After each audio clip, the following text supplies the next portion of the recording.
Hi boys and girls, for this activity you are going to go onto Epic and you're going to go to your Task 2 library. If you haven't found it yet, if you go to the mailbox at the bottom, you'll see a little number 1. You click on it and you'll see Task 2 library.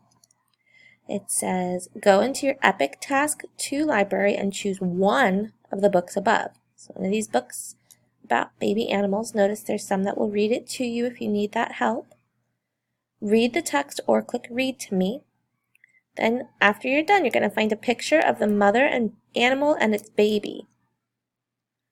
You're going to draw the baby and the adult. So you can get a piece of paper from the tub. You're going to draw the baby and the adult the best you can. Make sure you set your timer. This shouldn't take you more than 5 minutes.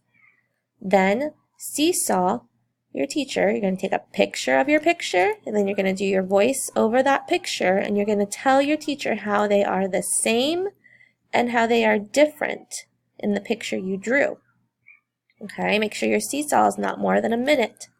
You're just telling them how they're the same and different after you've read the book. Thank you.